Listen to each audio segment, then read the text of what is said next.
The Epstein situation is going to be so disappointing to so many people now because I have this theory that nothing ever gets done in Washington, D.C., right? Investigations go to die there. Nothing ever happens. There's never any real consequences of any nature. And we got all sorts of things happening right now, right? So the Epstein case is just one of them.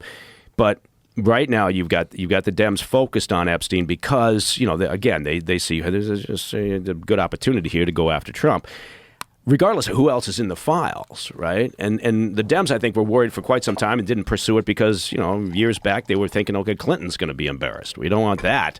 Right. So, again, my point would be just release everything. I don't understand how, if you just look at the way that they handled this logistically, whoever thought, because the mob wants to eat, right? And they've been throwing red meat to the mob about Epstein files now for years. It's part of how they got elected. Right.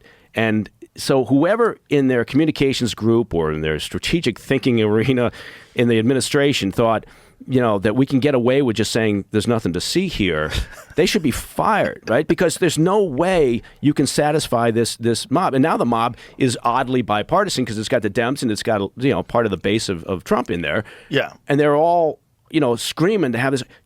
God damn it, just release this shit. Otherwise, this is going to be around like Martin Luther King and John F. Kennedy. And well, that's what's crazy. They did release more Martin Luther King documents, which is really crazy. Like, why are you holding secrets about the murder of one of the most beloved historical figures of all time from 1968? Part of that is a family request. It? Yeah, part of that's a family request. The family has asked, in the past on a number of occasions, they really don't want some of this because some of it's salacious about, Martin Luther King, which doesn't take away from everything that he did, right, as a leader of a cause and a movement.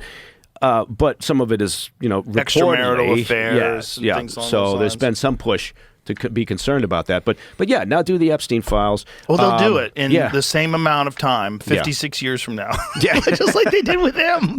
It's 56 fucking years later they released this stuff. And we're still not any closer to, again, I don't want to disappear down that rabbit hole, but we're still not any closer with Martin Luther King. I'm, again, not a conspiracy guy except today, apparently, but there's shit there. Well, you've said multiple times that if there's one that you think looks really bad, it's that one. It's that one. But I going back to, I know I'm bouncing around here, but going back to the Epstein thing, I don't understand how they handled this so poorly, right? For Pam Bondi to come out and talk about the files and oh my God, right. And then like within a blink of an eye, they come out with this bullshit Sunday night memo saying there's nothing to see. How could there's just a lack of coordination? Yeah, I do. Yeah, I think makes sense. I think it's a messaging problem is always kind of a key element of the Trump administration, whether it's this one or not. And now look, that's not I'm not knocking a lot of the policies. I like a lot of the policies that come out of this administration. This one in the previous, the first administration. But I'm just saying, a hallmark of a Trump administration is the ability to have a self-inflicted wound, shoot yourself in the foot because of messaging usually, right? Right. So I think they've done it again, and I don't see how they walk this back. They're trying to, I think, with this interview with Ghislaine Maxwell to say, look, we're trying, we're talking to her, But how does Pam Bondi say we have thousands of hours of footage, and then Kash Patel says we don't have anything that you're looking for? Yeah. And then Tim Dillon said he has lunch with J.D. Vance, and J.D. Vance says that 10,000 hours is commercial pornography. Right. Yeah. You think this freak show of Epstein wasn't like, it didn't have hidden cameras or wasn't taped and shit? Or what? 100%. I mean, come on. So, 100%. Yeah. Well, that was the thing about that house they had in New York City, which is, by the way, for sale. And, oh, really? Yeah, nobody wants to buy it. Like, you want to buy Epstein's house? Do the cameras convey? Well, this is the thing. I mean, you got to gut the walls. How are you going to know what the fuck is in there? Yeah. Imagine you walking around your house naked and you think that the CIA is or your organization, or whoever it is. To be fair, the agency's got a lot of hours of videotape of me walking around naked. I'm sure. Yeah.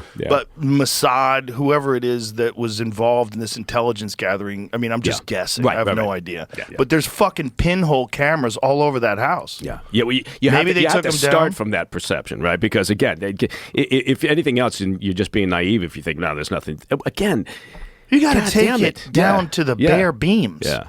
You got to strip the wallboard off. You got to fucking every baseboard. You got to pull everything. It's like Who fucking knows what's in that house.